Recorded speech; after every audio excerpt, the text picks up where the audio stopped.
सकट चौथ व्रत कथा। प्राचीन समय की बात है। एक नगर में एक निर्धन ब्राह्मण परिवार रहता था। ब्राह्मण बहुत विद्वान था, परंतु अत्यंत गरीब था। उसकी पत्नी धार्मिक, संस्कारी और पतिव्रता थीं। दोनों संतान सुख से वंचित थे। संतान की इच्छा से वे दोनों बहुत दुखी रहते थे। एक दिन ब्राह्मणी को किसी साधु ने सकट चौथ का व्रत करने की सलाह दी। साधु ने कहा, यदि तुम माघ मास की कृष्ण पक्ष की चतुर्थी को विधि विधान से माता सकट और भगवान श्री गणेश का पूजन करोगी तो तुम्हें संतान सुख अवश्य प्राप्त होगा।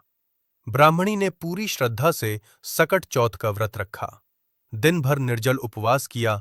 शाम को चंद्रमा के उदय की प्रतीक्षा की। चंद्र दर्शन के बाद भगवान गणेश और माता सकट की पूजा की। तिल, गुड़, लड्डू, दूर्वा अर्पित की और संतान की कामना की। माता सकट की कृपा।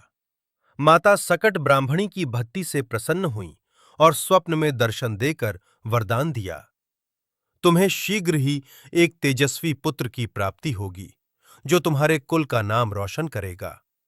कुछ समय बाद ब्राह्मणी ने एक सुंदर और स्वस्थ पुत्र को जन्म दिया। पूरे नगर में खुशी छा गई। माता पिता ने बालक का पालन पोषण अच्छे संस्कारों के साथ किया।